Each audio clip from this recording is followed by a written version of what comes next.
Hello and welcome to Pointed Logic Tarot. This is a video I wanted to film but haven't fully fleshed out how I properly use tarot in my activism. So I wanted to work on it more and think about it. So it's going to be a little bit about my background in activism and how I've arrived where I'm at, where I'm trying to head, and how I'm using tarot to help with that. We'll start with me, then we'll go into tarot, and then we'll go into the decks that I find the most helpful. But I want to preface it with, you don't need any specific tool or particular deck. You can use what you have, and it will help you arrive where you need to go. And I need to keep an eye on the time, because you girl has no time anymore these days. I grew up in the Midwest of the so-called United States and was homeschooled. Homeschooled by a middle-class white family, and truly one where they viewed themselves as working class but weren't.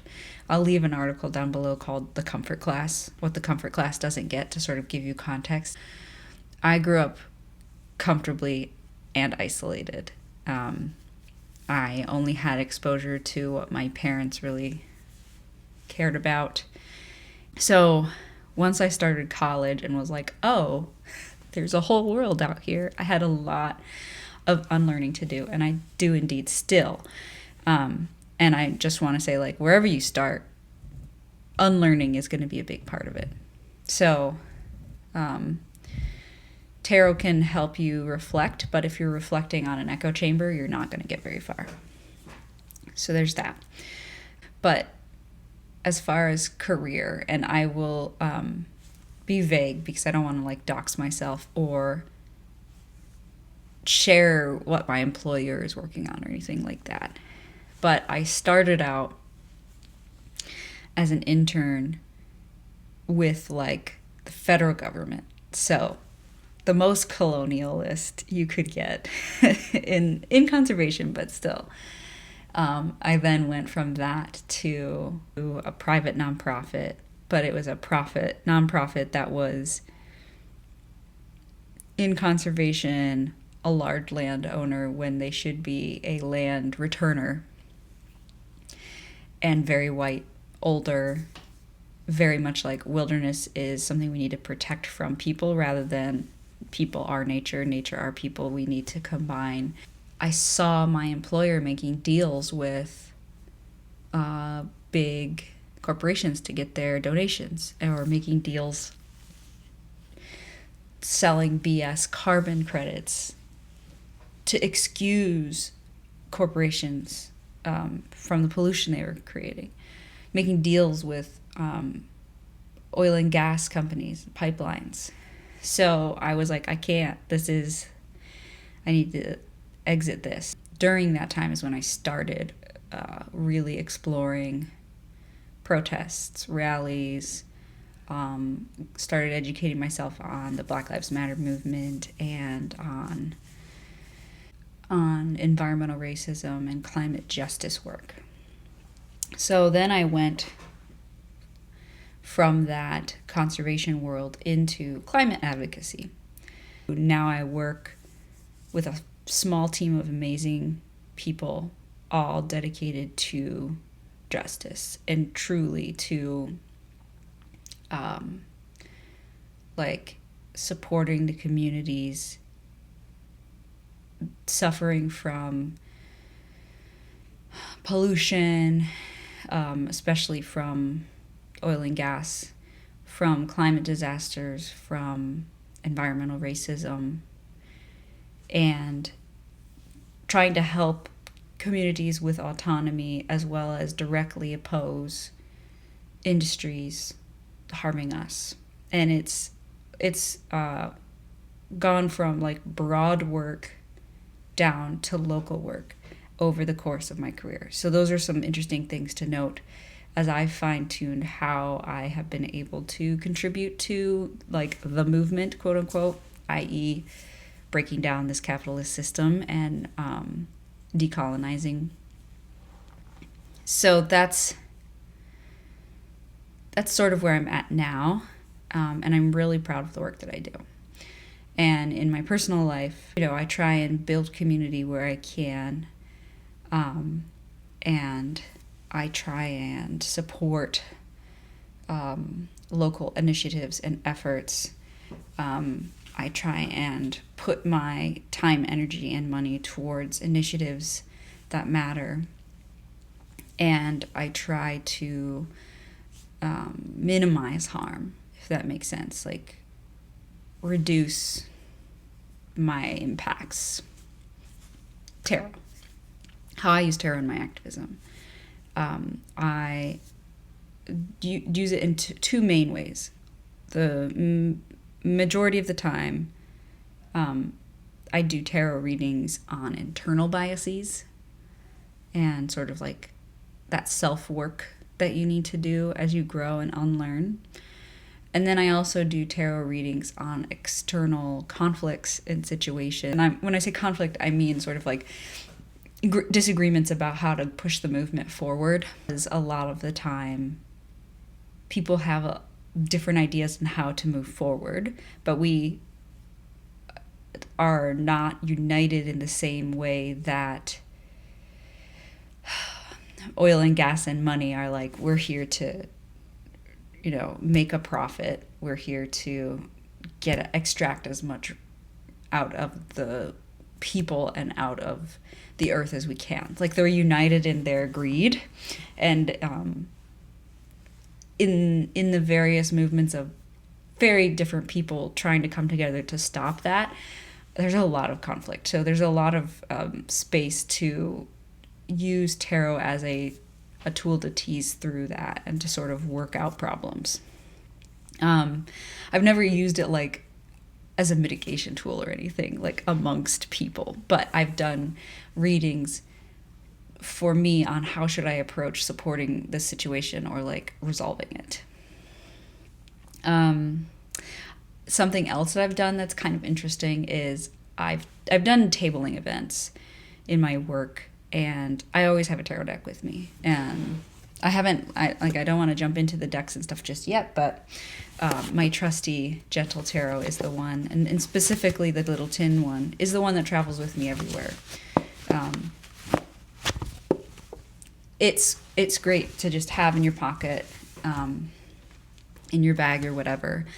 And if the moment strikes, I'll offer tarot readings to people. So I offer free tarot readings sometimes, and it is a great, way to get a deeper conversation with a person. And like, I don't do readings that are like, I don't know, meant to like convince people to join the movement or anything, but I do just like have it as a thing that attracts somebody to speak with me a little bit longer and learn a bit more. And then also, again, because tarot is a good self-reflection tool, I just give general readings, but usually the person who's there has that energy that they want to ask about the things that matter, that we're there to work on. I don't just have like a sign like, oh, come get a tarot reading, but I just have it in my pocket when it just feels like it makes sense. I'll be like, I have a tarot deck with me. Do you want a reading? That kind of thing.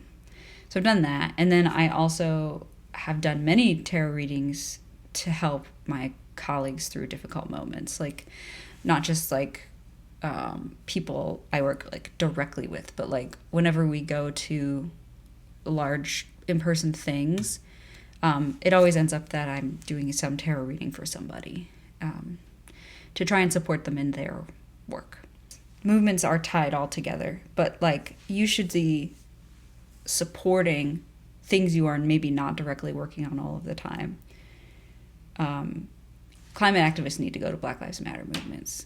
Climate activists need to go to Free Palestine events. Climate activists need to go to union events. Climate activists, and I'm saying it because that's sort of my realm and my wheelhouse, need to be supporting adjacent things because their goals of bringing down the systems that are harming all of us are how we build power.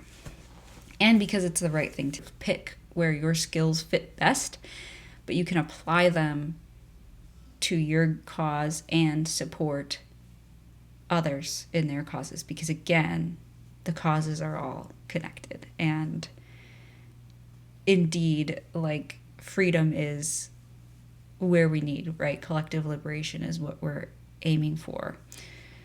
So, some ideas on how to get started, and then we'll jump into the decks. Try donating to local causes, but you don't have to donate money necessarily. You can, that's good. Donate your time and energy. Spend time learning and understanding that, and as much as possible, localizing what you can do.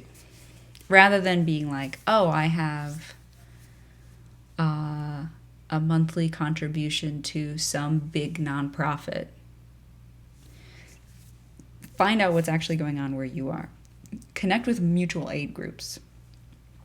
Learn about your local political structures. And when I say that, I mean like understand your borough and your township structures, your municipalities. Understand what indigenous nations are local to you and what they're fighting. Understand the politics of local elections. And elections, that's like a big mess all unto itself. But influencing your local authorities, sometimes elections play a part in that. Basically, who's in power that you have sway and influence on, and that you have the ability to put pressure on. Get loud to those in power, and get quiet and listen to those who are marginalized by these systems of oppression and who are spending their time and energy teaching.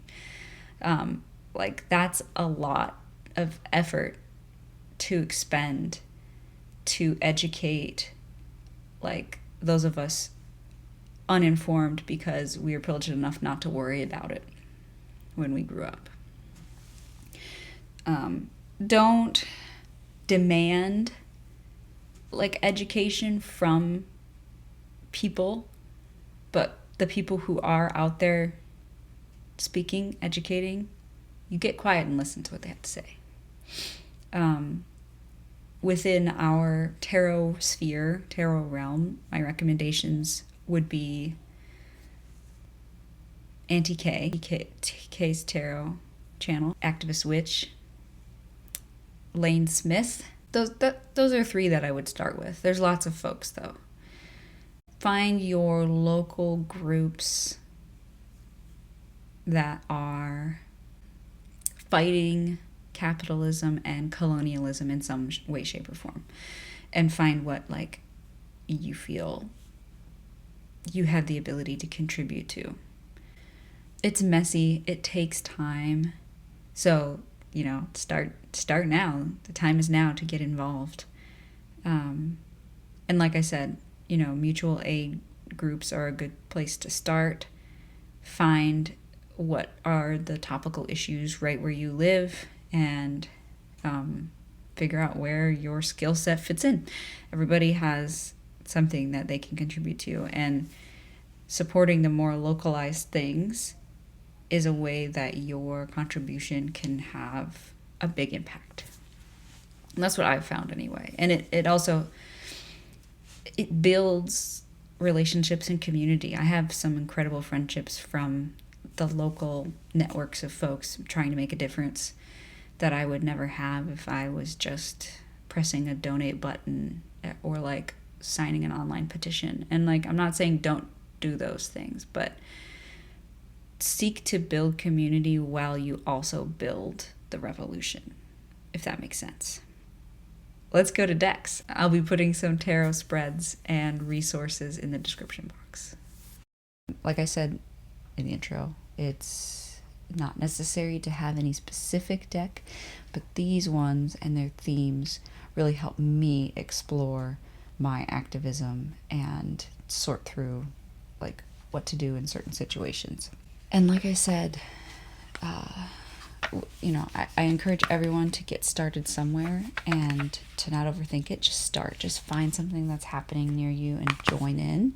There's always people looking for more and that need more.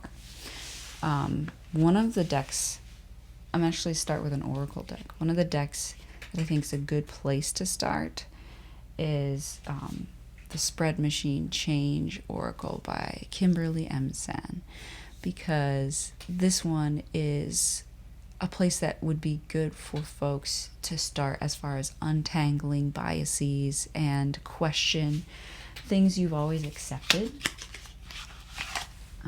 in your life. It has a little guide. And there's a quick start card. A rebellion through truth, courage, and radical acts of love.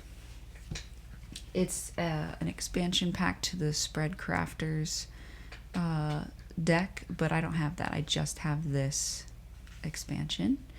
There's 3 categories of the cards. There's flux cards that are sort of like themes. There's calls to action. And then there's shadow work cards, as in cards that are like theme topics that are things people don't want to face or address. And a few ways to use this is you can split the 3 categories up and ask yourself questions about them. You can use these to create a spread for tarot, which is what the deck is intended for. Or you can just use these all shuffled together, which is typically how I use it, and ask yourself, like, what's showing up for you? What are you ignoring? And what do you need to do? Or advice to address the issue. Like, you can just make a quick 3-card spread and see what you have. So the way I would read this for myself is there's a lot of things coming up in awareness to everybody, and I'm feeling overwhelmed by that.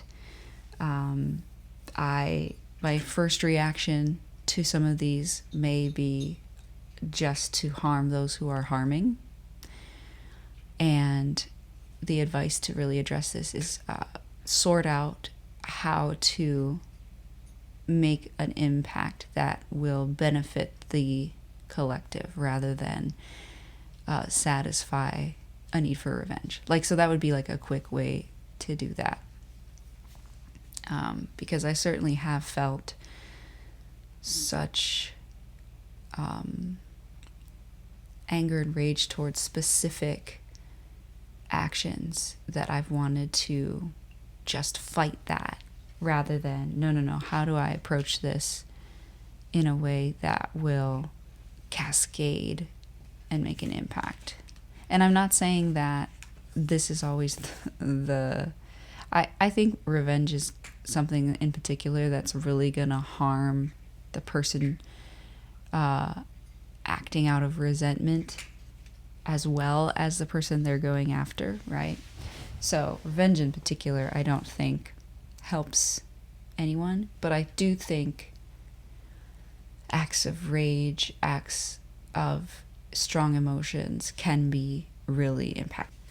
Anyway, that's an idea of how this deck works and how you can use it to sort through a lot of that stuff. And I'll just flip through so you can see. There's usually a definition or some questions on the cards. And the art's beautiful.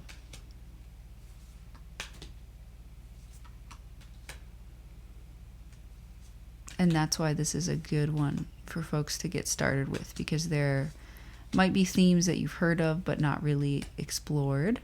or like you hear people throw the word bypassing around, but you're like, what does that actually mean? And this is a great way for you to really understand it. And you could also just draw a card like silence and then do some research on why silence is harmful and when it's harmful. There was also a blank card, and so I made my own, although it's kind of wearing from the shuffling. So I should probably rewrite it in pen on top. But I made a shadow work card on shame.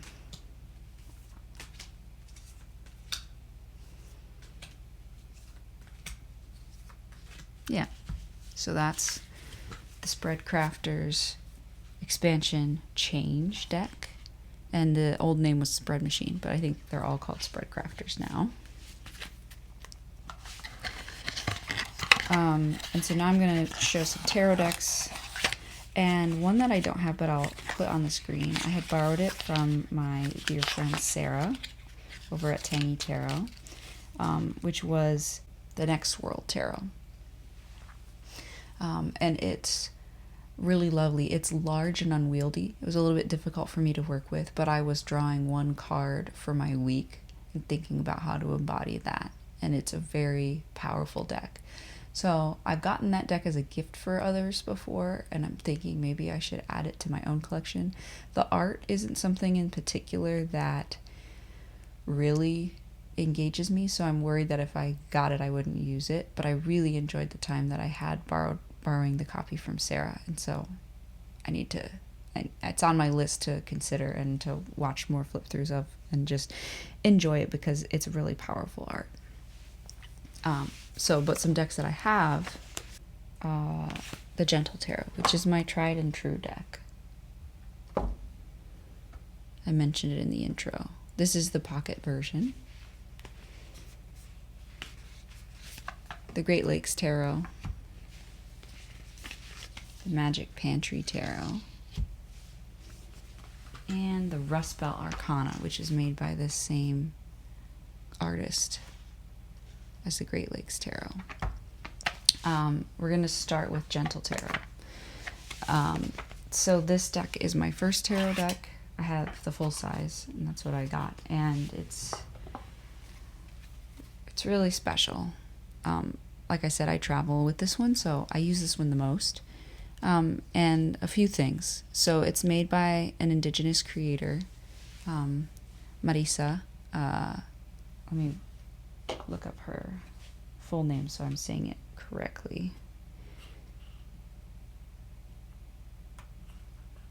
I don't even think it's on the box, is it? Oh yeah, Marisa Rice Aparicio Tovar. Mari in the Sky.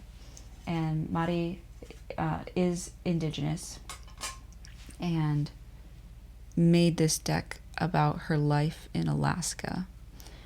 And one of the most special things for me is the change in the names of the suits. Two of the suits are renamed. So Seven of Stones, for example. Stones instead of pentacles or coins because it's denouncing colonial money. And then the Seven of Thunder here. That's so cool. These two sevens for the two suits that are renamed are the first things on top here. The Thunder suit instead of swords to denounce colonial weapons. The renaming of the suits and then the renaming of the face cards or the court cards are really special and were a good introduction for me in decolonizing tarot. The face cards are, instead of page, knight, queen, king, they are seed, root, flower, and harvest. So they're the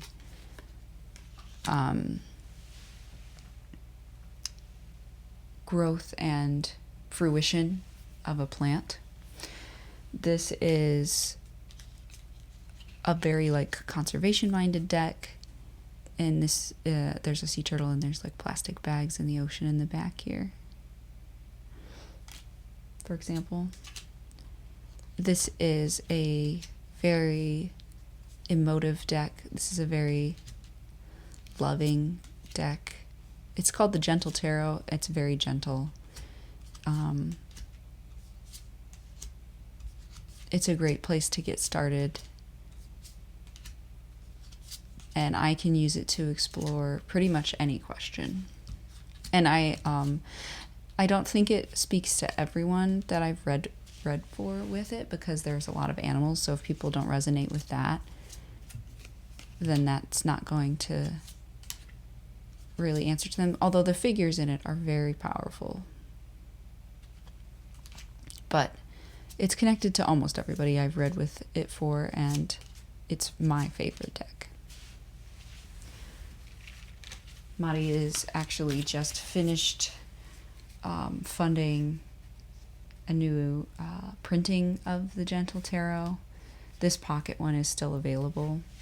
Obviously, I always link the names in the description box, so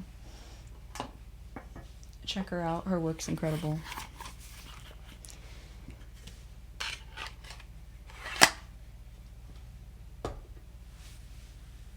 I'm going to put on the screen a spread from Lane Smith on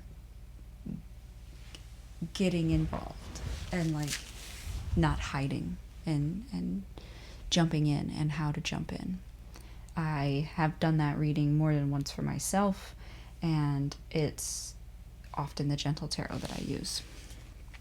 Okay, the next two decks I'm going to talk about together, because these are very place-based. So something I think that's important is for you to connect to the place you are located in. And this is like helpful and healing for you as an individual, but it's also important to help and heal the earth and the world where you are trying to do whatever type of activism really speaks to you. Where you can look up whose land you live on. For example, I live on Lenape land. It's unceded land. The Lenape Nation is working right now to be recognized by the state of Pennsylvania, because this state is one of the only states in the U.S. still that doesn't recognize any indigenous nations. It's so stupid. And not only would this help the Lenape Nation with a bigger say and more power in the state, hopefully it would create some more awareness for the people who live here, because we are woefully uninformed. It would also give the Lenape some ability to deny some of these BS permits for all of this extraction that our state government does here. Oil and gas extraction especially, but also building AI data centers and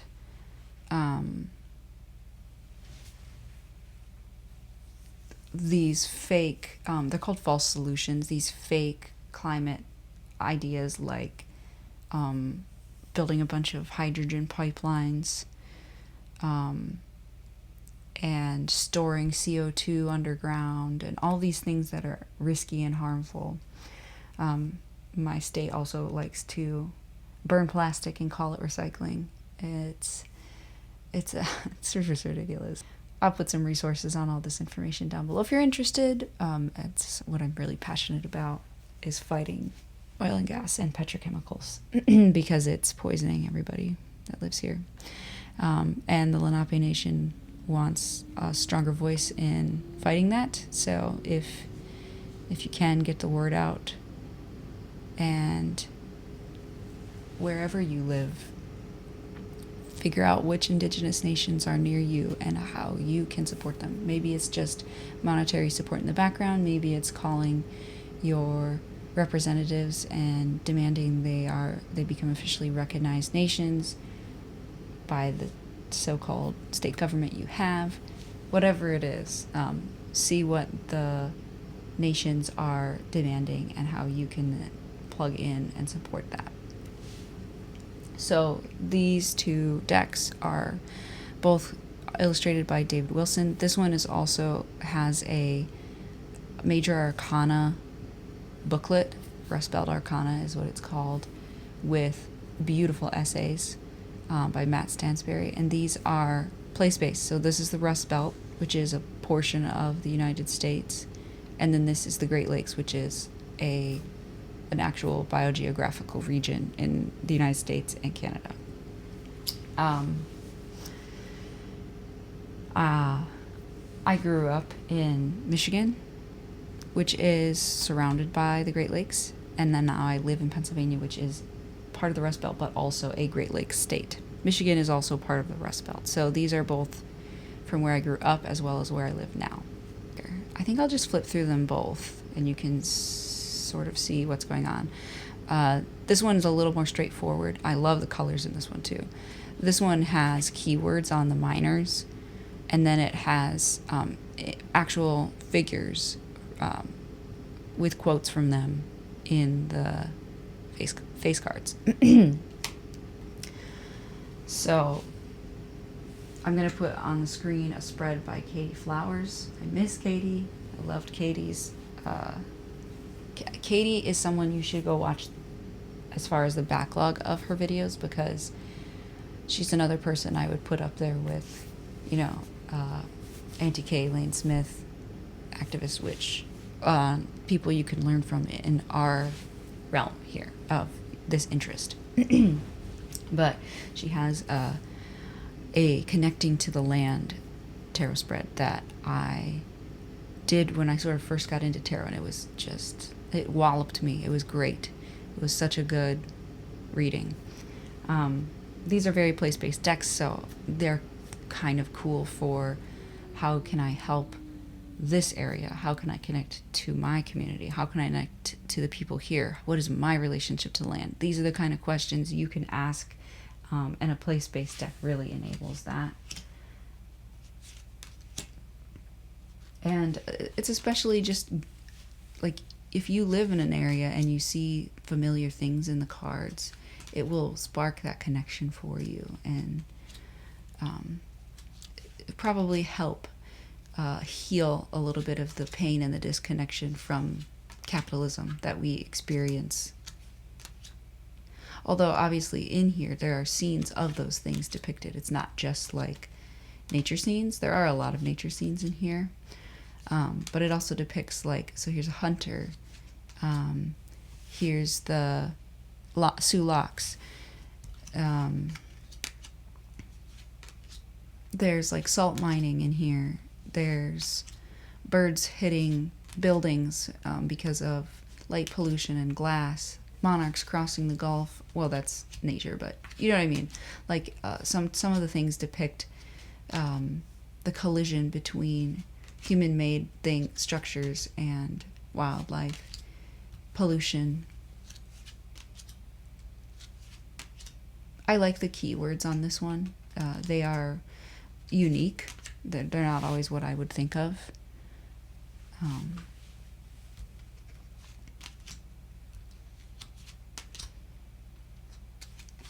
I really like this. This is the sturgeon, and it's a tower. So it's speaking to it a little differently. It's speaking to a sturgeon being one of the last surviving types of ancient fish in a really delicate ecosystem that could collapse and is collapsing. They are kind of playing cards-esque cardstock, so they're a little bit slidey with that smooth satin finish. Trying to think about what else I've used these for. Like I definitely read for other folks that I work with.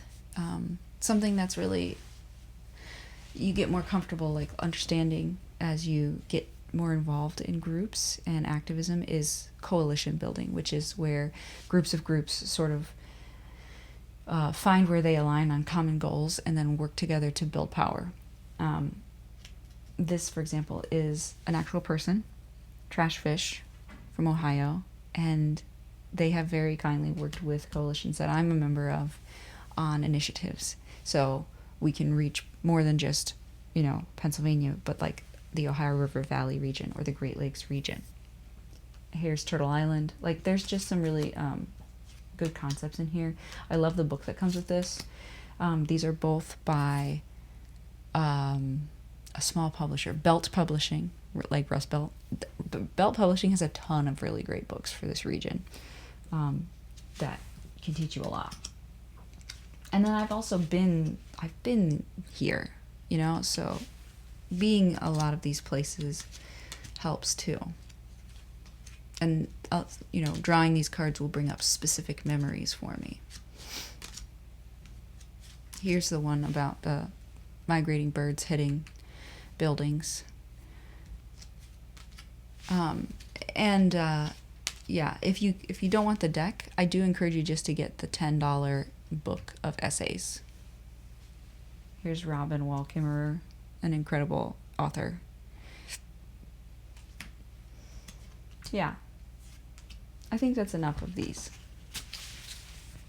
especially because I'm under the gun time-wise. So I filmed the intro yesterday late, and now I'm up very early before the kiddos trying to film this part. And I may not finish. We shall see.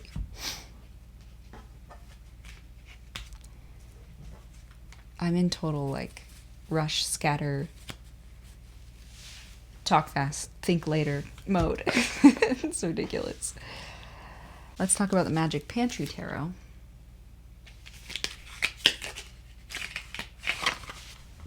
This one I love for community. This one I love for hope, optimism, rebuilding. This one I love for solar punk. I love for connection. I love for food. It's a food-based deck. It's by Cedar McLeod. Here's their information. There's the backs. I think they still have this deck available. They have a lot of really cool decks. Each card has a food. The guidebook's really great. I have the print guidebook, but there's a digital one too. And it talks about the food in like 4 different ways each entry. Like, it talks about taste as well as type, as well as growth, as well as cultural context. And also every person in this deck, I just want to be their friend. I want to, like, hang out with them. They all seem so sweet and just beautiful and lovely. And I just want to get to know everybody. And it encourages me to, like, I don't know, say hi to my neighbors. And it's hard when we have these systems that sort of encourage isolation and separation. Like for example, I'm struggling with raising 2 kiddos very far away from both my family and my partner's family. And I wish that they were here to, like, be with me and raise them with me. But I also just wish I had that village that people talk about. And I think it's my job to make that village, you know what I mean? So I'm trying my best. And it's kind of a muscle that atrophies if we don't use it. So it feels hard or weird to say hi or to call people or to go to things.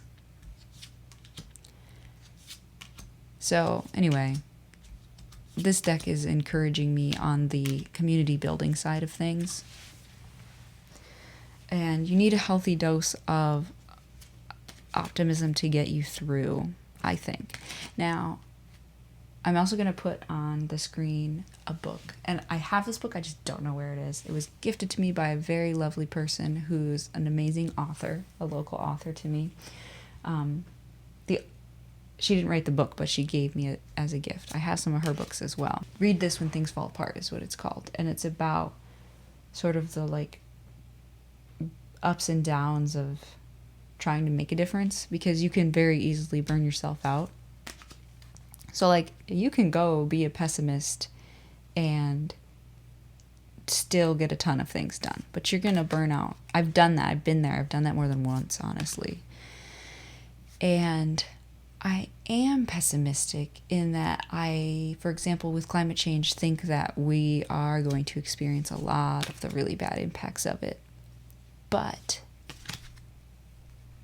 we should save what we can save, right? And this sort of speaks to what we have to save and who we have to save. This speaks to all of the richness in our world and us coming together in community over food. I'm sure there's other decks that you can think of that aren't specifically food-based that would be good for reading about community and connection.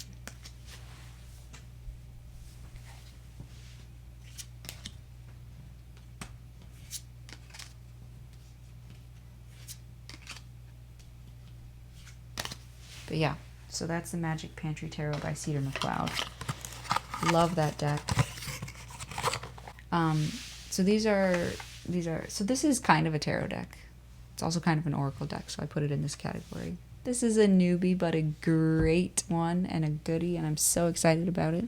And then this is my one Loteria deck, which we'll get to in a second. So Embodied Ecosystems is one that I have found the readings when I do them to just really hit.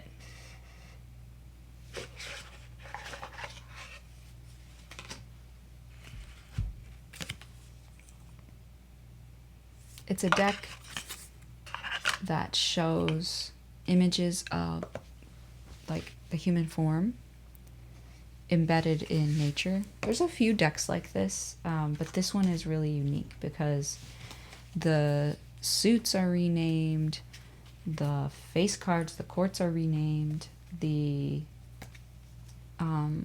themes are very specific. So like here's the digestive system, heart,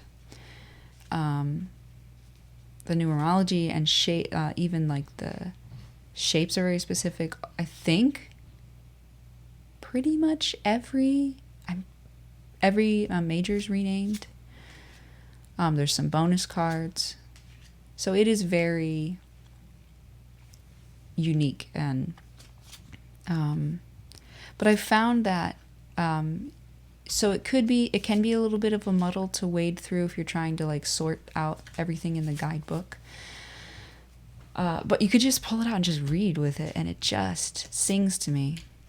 One of the things, and I don't have the book, again, that's on my shelf somewhere because I'm being chaos, and I don't know if you can hear my dog making a bunch of noise upstairs, and I have my baby monitor next to me. I'm sorry, I'm freaking out because I'm tired. What was I saying? This one is really great to bringing you back to the present moment and bringing you back to your body. And the guidebook talks about like disconnection and disassociation, and how one of the things to one powerful act of resistance is really reconnecting to yourself and feeling really feeling, physically feeling, emotionally feeling. Here's the ear. This is also the ear here, right here. This is the 7 and 8 of awareness, which is swords.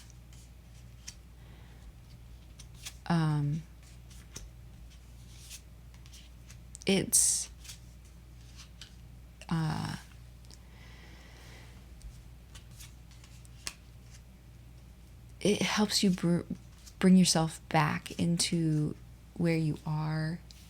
It roots you. And when you're feeling some kind of pain, it helps you identify it. I also feel like it helps me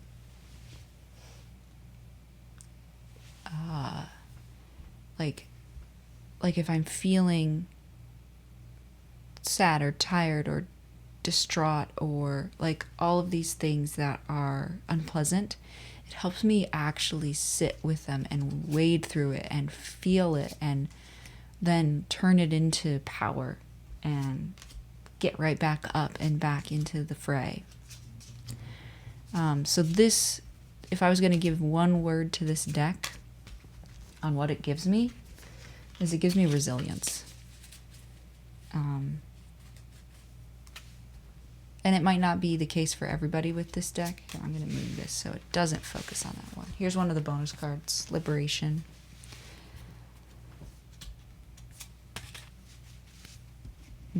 So for example, this is, I think, the King of Wands, Conduit of Transformation. Fire of Fire. Or no, Air of Air.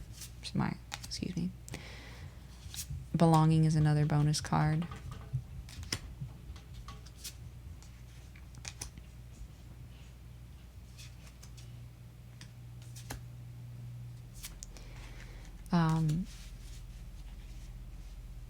I really like reading this one with the Gentle Tarot. I'm going to try it with My Friend Fire, which we're going to talk about next.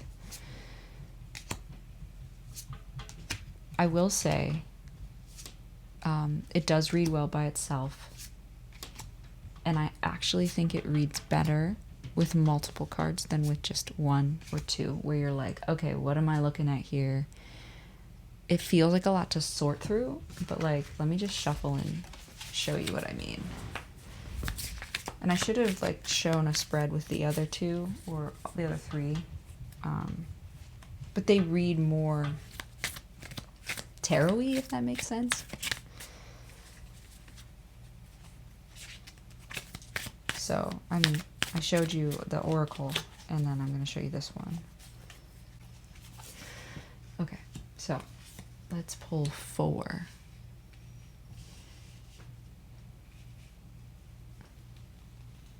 And this is just like, I'm going to just say general reading, right? So, I very much read this intuitively. I like the book, but you can just get right into it. Like, and I just take the words. So, pursuit of fluidity. I'm trying to be more flexible in my life. I'm trying to, like, if you see, these are several hearts connected. I'm trying to make those connections with others. But what I really need is stability within myself, because having that stability will then offer a reflection to the others that I'm connecting with, a reflection of stability. I will reflect back to them what I need, and we can then work in synergy to make a difference, to transform. I don't know. Is that just craziness? It could be. But it doesn't matter if it's gobbledygook or not, if it helps me get where I want to go. Here's the backs, if I didn't show them. I love them. Rachel Amber is the artist and author of the book, and an incredible creative. You should go check them out. They have a little web shop with some other things and some lovely poetry.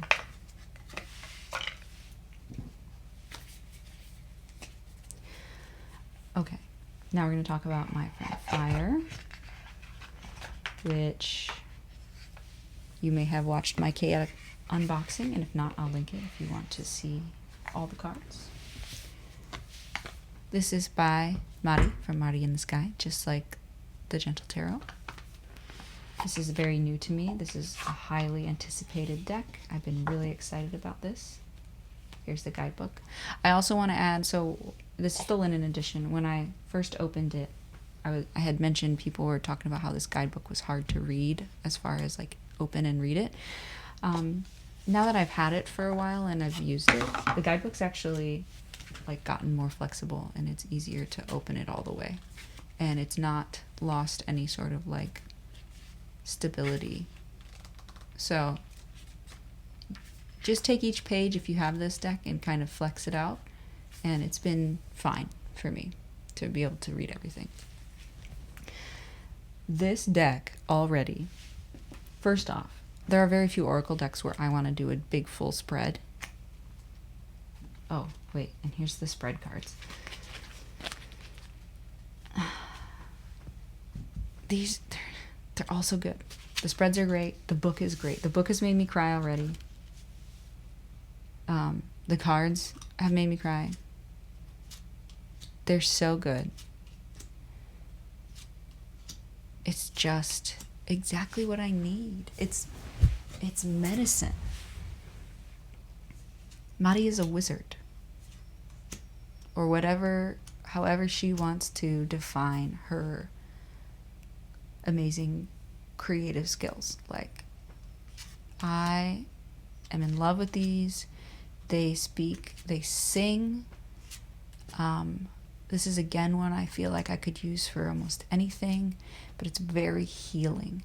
And it's fire. And when I think of fire, I think of passion, and I'm passionate about trying to make a difference. I need to do a deep dive video on this. There's so much to see here. You see this person hugging this tree, but also they're connected to the roots, which is also connected to this mycelium, which is also connected to the stars. And it's just like, it's just so amazing. I'm going to recommend Annette's walkthrough on her channel, Project Refined Life, because she made some really cool observations as she flipped through on what she saw in the cards, and they were really powerful observations, and I really enjoyed them. This is one of my favorites.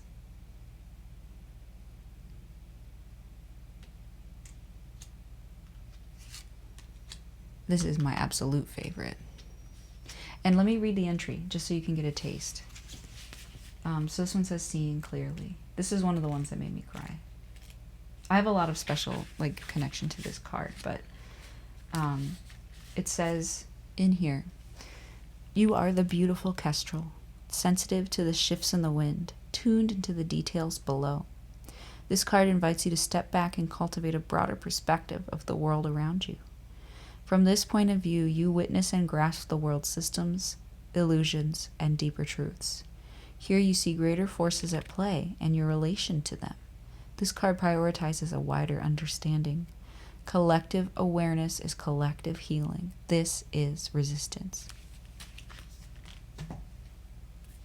I don't even think I really need to explain why this deck is perfect for helping you do readings as you navigate your activism, as you navigate things you're sorting through.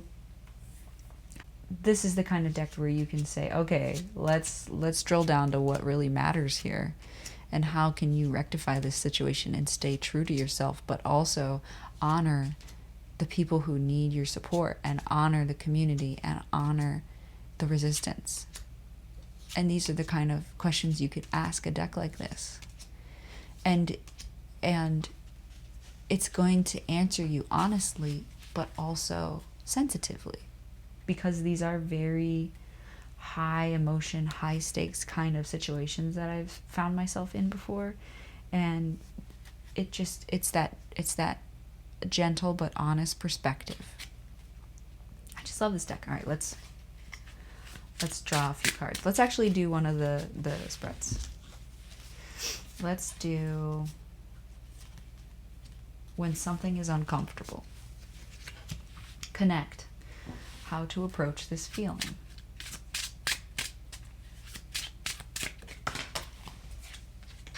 The divine in me says,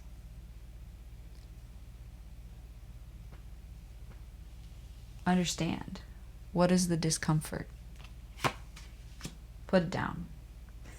See, it's just, I don't even need to translate this reading. Transform. How to help the energy flow. My body, my earth. And release. To help release and allow new energy in. Trust. See, what, I don't even know how to, it just is an absolute song. It is music. The divine in me says that's where you reach for that feeling, your own divinity. Understand, why are you discomfort? Why are you uncomfortable? What are you carrying that you need to just set down?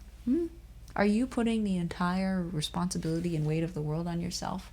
You just need to set that down and get honest to where your actual responsibility lies, and respond to it honestly and justly, and take ownership when you are responsible, and take honest, like put a clear light onto where your privilege lies and how can you use it for supporting the movement.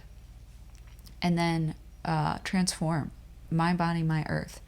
We're all here. We're all physical specks on this planet, which is also a physical speck in this universe. And it's time for us to take stock of our energy in ourselves.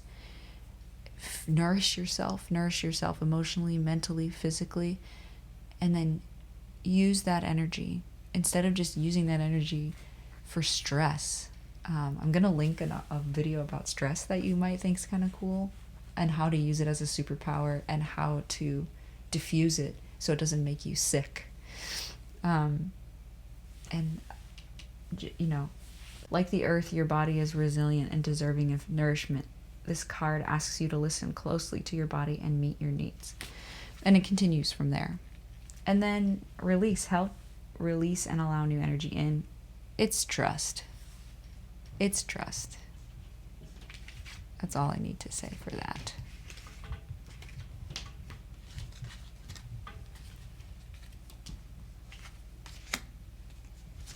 Thank you, Madi, for making something so amazing. The last deck I want to talk about really quick is the Mystical Loteria. It's beautiful art.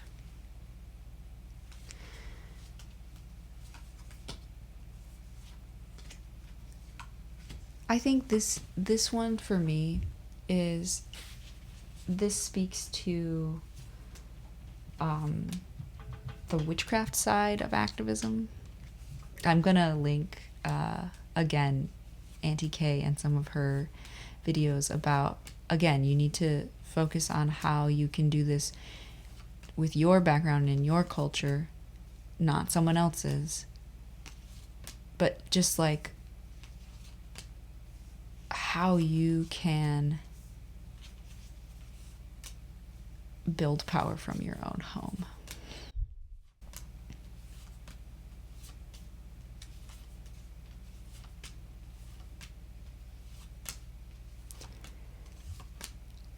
And as someone who is a skeptic, I would say that I'll also put it on the screen because I gave it away, I think.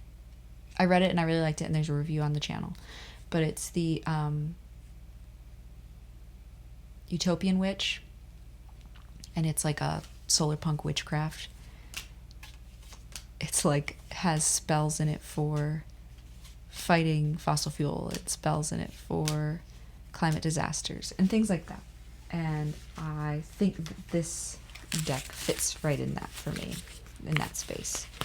So I will pull it out when I need ideas and need support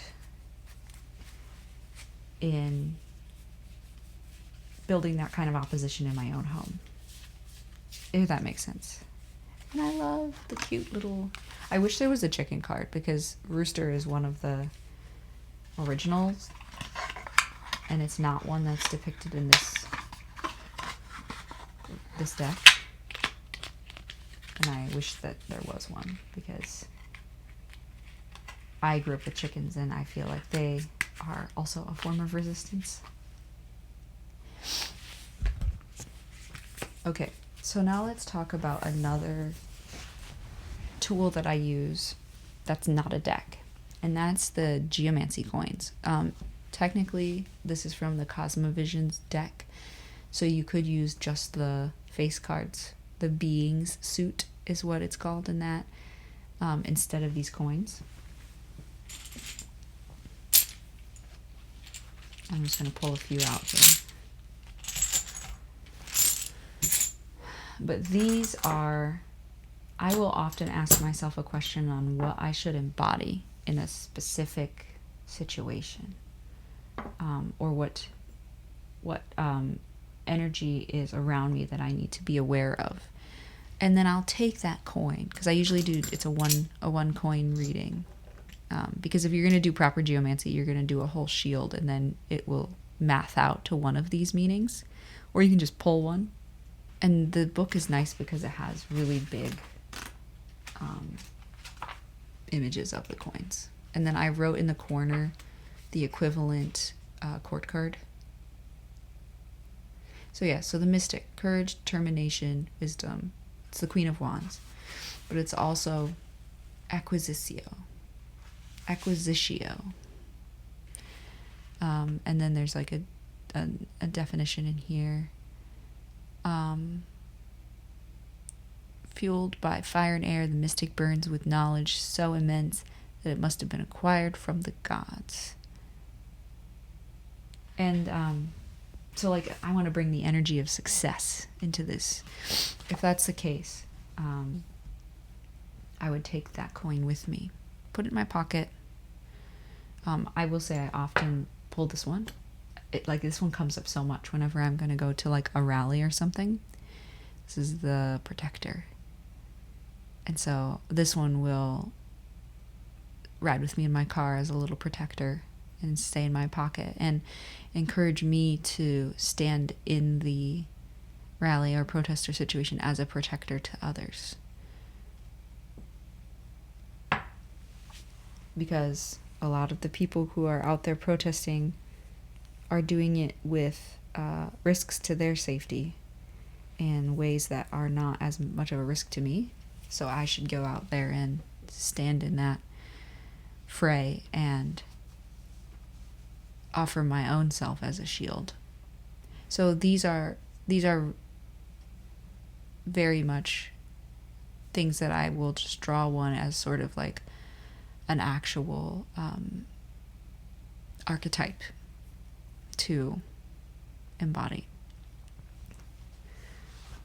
So I'll just read a few of them so you can see them. So here's the Elementalist, the Mender, the Entertainer, the Geomancer, the Shapeshifter, the Pathfinder, the Peacemaker, the Mystic.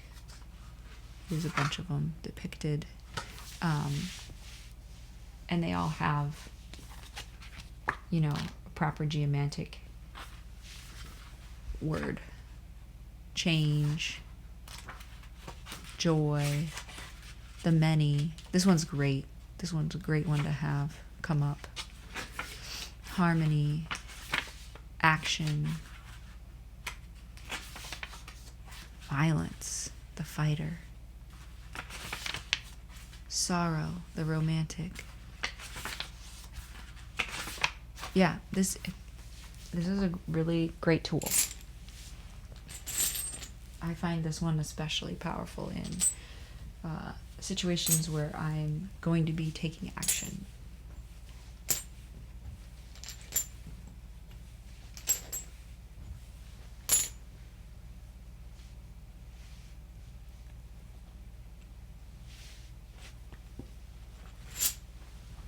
Now we're going to just talk about two books. The Geomancy. I don't have this deck, but I bought the guidebook. I have a couple of Marseille decks. It's something I've just been getting into, but I just love I also have Charlie Claire Burgess's Radical Tarot, but I have it as like a digital audiobook form, so I'll put a picture there. I recommend both of these. I also recommend 78 Acts of Liberation, like I mentioned, which I don't have right now, but I've read it, and here's a picture. And I recommend Tarot for the Hard Work. That one's great too. I've read that one. I like that one. That one's just the majors though. This one is, let me just pull up an example. So Justice here. It's a great guidebook to use for any deck you have, if that makes sense. Because it will help you have, like, open up your perspective. It's a great perspective for unlearning. It's a great one for seeing other ways to look at the card, rather than like whatever your rote meanings are that you sort of might lean towards. It helps you unlock other meanings. It helps you apply them. 78 Acts of Liberation is really great for that too.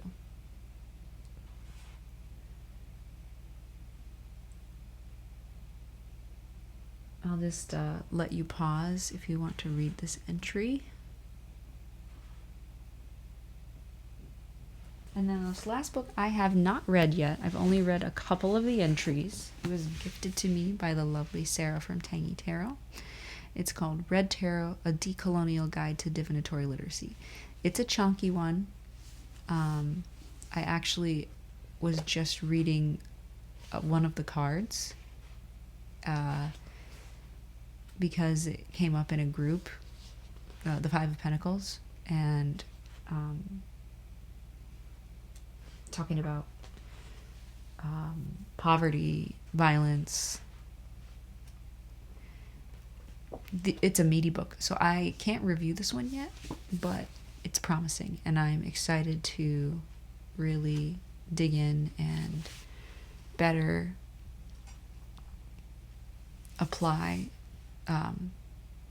these meanings to my tarot practice. So if you are looking for another one and you've read all the others I've suggested, this one might be good. I haven't read it yet, but the entry I have read so far I've really liked. And here's the back blurb if someone wants to pause and read that.